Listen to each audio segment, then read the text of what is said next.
This is the Late Round Podcast with your host, JJ Zachariason.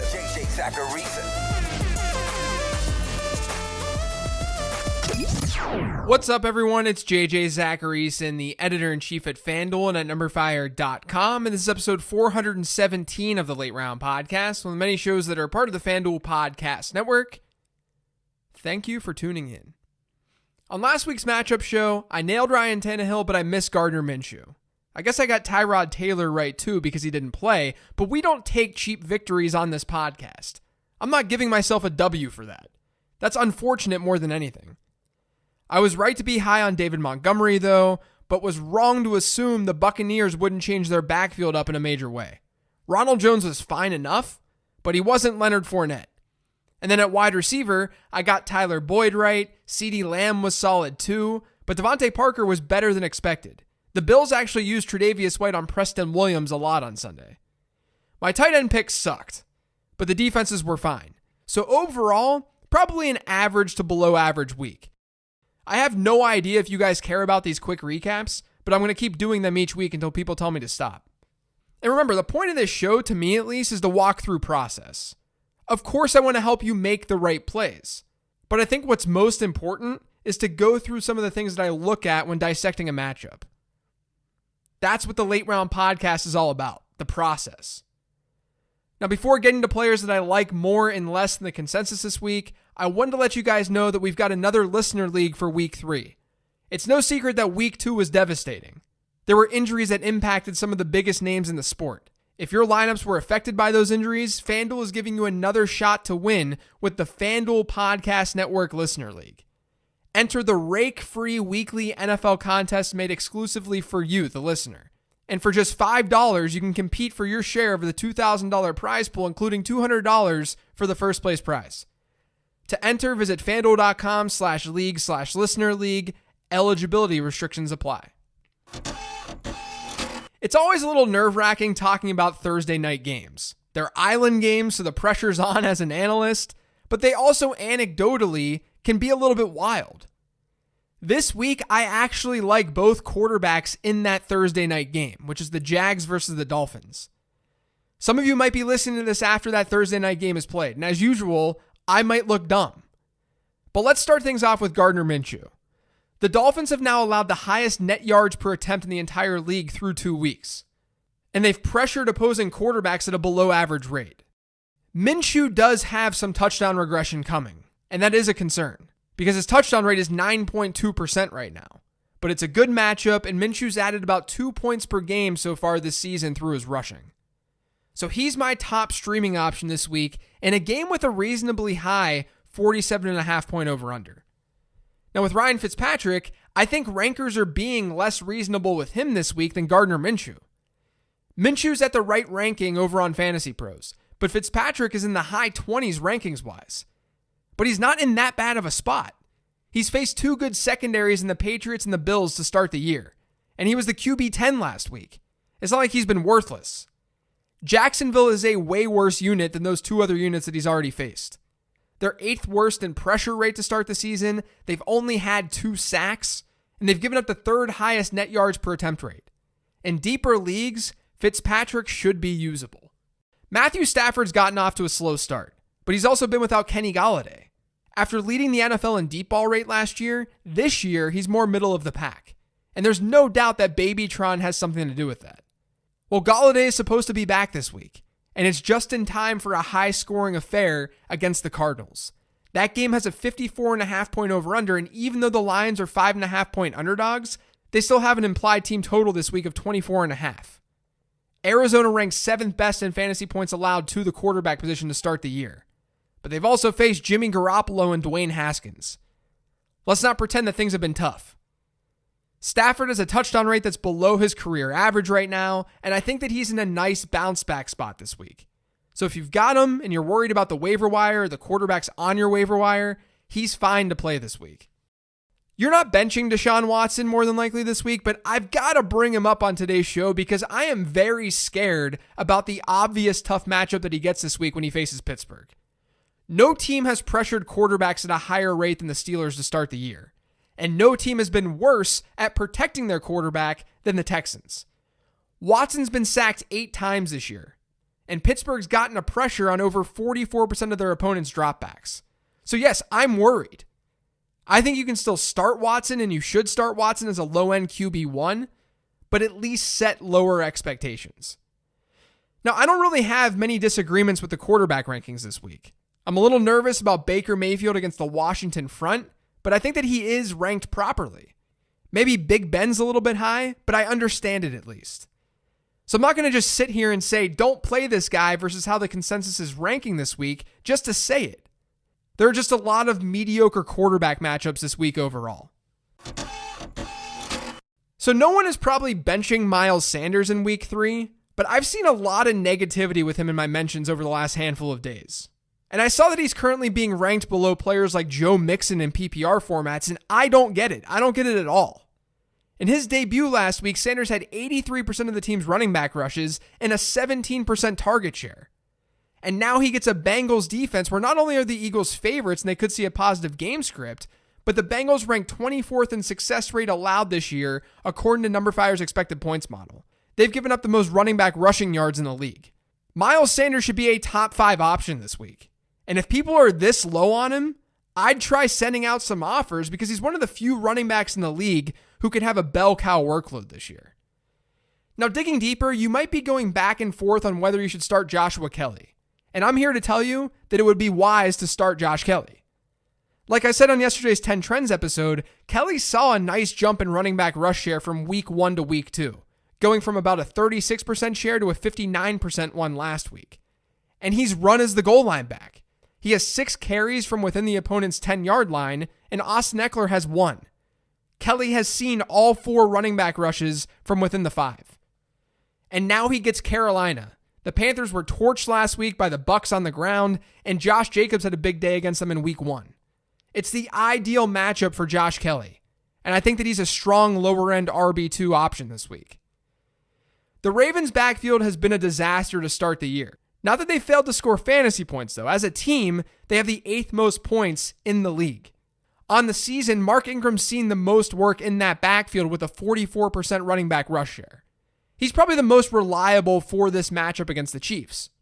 But I do think J.K. Dobbins works as a desperation flex type play because this game should be high scoring, and the Chiefs have struggled against the run dating back to last year. They've allowed the 5th most rushing yards to the position this year, and they rank in the bottom 10 in success rate allowed. It's the right matchup, and maybe the fact that it'll likely be a competitive game, maybe that means we'll see a little bit less Gus Edwards, and they'll unleash J.K. Dobbins. But that could just be wishful thinking. Now, as a deeper play this week, you could look at Myles Gaskin. He's actually been a top 30 PPR running back in each of the first 2 weeks this year, and he leads the team in running back rush share and running back target share. He's seen almost 15% of the team's targets this year. The concern would be that there may not be as big of a negative game script for Miami in this Thursday night game, which would mean fewer targets and dump-offs to Gaskin if Miami isn't trailing by a whole lot. But for what it's worth, guys, Gaskin actually has seen more targets in the first half than the second half this year. I just think he's a little undervalued right now by the consensus given his overall usage. Jordan Howard is the goal line guy. We can't expect a huge day from Gaskin because of that. But he definitely has a higher floor than most realize, I think. And since so many teams are hurting at running back, he's not a bad spot start. Now on the flip side, I would not feel confident starting anyone from the New York Giants at the running back position. I'm a believer that Devontae Freeman is going to come in and eventually take on the biggest workload in that offense. But we cannot make any assumptions this week. Wayne Gallman will be active. He wasn't active last week, and that allowed Dion Lewis to do his thing. That's why Dion Lewis saw the workload that he saw. And so with Wayne Gallman back, the splits are going to be all over the place. It's impossible to project. And then on top of that, it's not an ideal matchup. So stay away from the Giants running backs this week. I at least wanted to get that out there. And I'd also consider staying away from Nyheim Hines. Indianapolis coaches seem to want to get him the ball more than they did last week, where he only played 9 snaps. But I do think there should be some concern about Hines in a positive game script. And considering FanDuel Sportsbook has the Colts as double-digit favorites this week, the Colts should see that positive game script. And that means it's going to be the Jonathan Taylor show. To me, Hines is one of those players where if he goes off on your bench this week, at least you know he's more reliable than what we saw from him last week against Minnesota. chances are he won't have a monster game like he did in week 1, given the way this Colts-Jets game is likely to go. It's fine if you like Juju Smith-Schuster more than Deontay Johnson, but there's a 14 wide receiver gap in their rankings this week. I don't get it. Johnson has 9 more targets than Smith-Schuster through 2 games, and like I said on the 10 Trends episode, he's one of 2 wide receivers with a 30% target share or better in his first 2 games this year. You're not benching either guy in this matchup. The Steelers have a relatively high implied team total, and both Johnson and Juju have favorable cornerback matchups. I'm mostly just pointing out that the gap between the two should not be so large. And I actually prefer Deontay Johnson moving forward. CeeDee Lamb could really smash this week. According to Pro Football Focus, Lamb has played 91% of his snaps from the slot this year. We only have a 2-game sample size, sure, but no team in football has allowed more targets, yards, and touchdowns to slot players this year than the Seattle Seahawks, and that's who CeeDee Lamb is facing. This game between the Cowboys and Seahawks is the highest over-under on this week's slate, so lots of points are probably going to be scored. And it's not like Lamb hasn't been involved. He has about an 18% target share on the year. He's in a very, very good spot this week.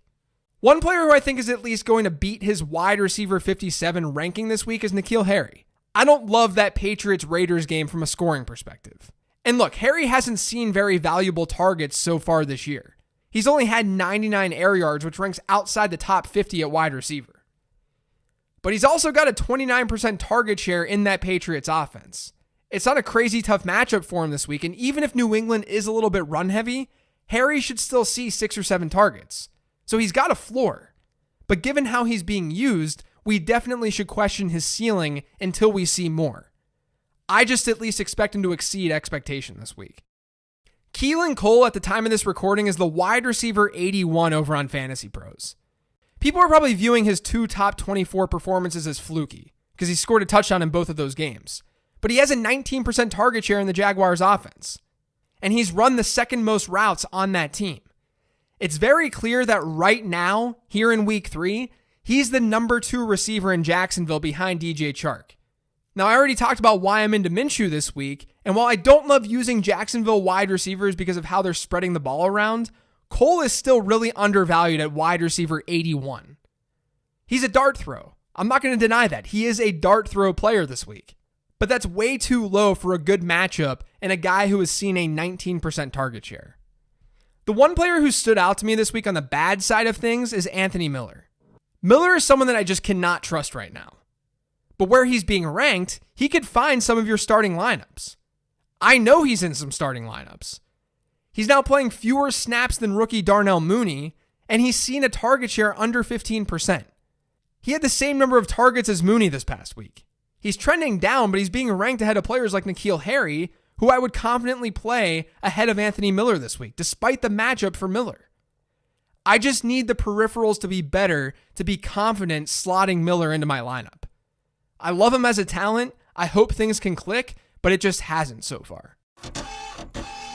Another week, another Logan Thomas recommendation. He's one of 3 tight ends, with Darren Waller and Hunter Henry being the other 2, who has seen at least a 20% target share in each of his first 2 games. He continues to rank in the top 10 in all these peripheral numbers for tight ends. He's in a great situation overall, except for the fact that Dwayne Haskins is throwing him the rock. But I do like the matchup against Cleveland this week. They've seen almost 25% of targets against them go to the tight end position, and they just allowed a big CJ Uzomah and Drew Sample game this past week. The league average in terms of tight end target share allowed is around 19%. I still think Logan Thomas is a strong play despite last week's disappointing performance. And then I think the 2 guys that I talked about on my 15 transaction show earlier in the week, they're just ranked too low. One of them being Dalton Schultz, the other one being my guy, Mo Alley-Cox. Schultz ran a lot of routes against Atlanta last week. Only 5 to 10 fewer than the trio of Cowboys wide receivers. And to be honest, I just want pieces of this game. It's projected to be so high scoring. I do worry a little bit that CeeDee Lamb is going to be the one who benefits in the middle of the field in this matchup, not Dalton Schultz. But I do think that Schultz is still viable. He's at least better than where rankers currently have him, which is tight end 26 in my opinion. And then there's Mo Alley-Cox. He's coming off that 100-plus yard game, and it was the first one where he saw 5 or more targets in his career. Now the Colts have one of the highest implied team totals on this slate, and the Jets are not a scary matchup. We saw that with Jordan Reed last week. So if you need streamers, I think both Mo Alley-Cox and Dalton Schultz are in play. Now, speaking of the Colts, they're a strong, obvious defense to play this week against the Jets. I just don't want to talk about them because they're just too obvious. I will talk about my 15 transactions episode defense, which is Cleveland. Washington, who they're facing, has the third worst sack rate in the league, so they're not doing a great job of protecting Haskins, and the Browns have had a well above average pressure rate to start the year. They're pretty strong favorites in this game, and I expect them to be able to get to Haskins a few times to give them a nice floor. And then I also think that you could just start Washington too. No team has more sacks this year than the football team. And we've seen Baker be a player who can be careless and turn the ball over. I think process-wise, though, Cleveland is the better play. You want favorites, and you want defenses facing Dwayne Haskins, who's not only worse than Baker, but he has worse weapons. But the Washington front is legit, and we can't lose sight of that because they're consistently going to be underdogs. I think Washington works this week if you're in a pinch. That's going to do it for today's show, though. Thanks to all of you for listening. If you've yet to subscribe to the Late Round Podcast, make sure you are by searching for it pretty much anywhere podcasts can be found. And don't forget to follow me on Twitter @LateRoundQB. Thanks, everyone. One more episode this week, the mailbag episode, which drops tomorrow. I will talk to you then.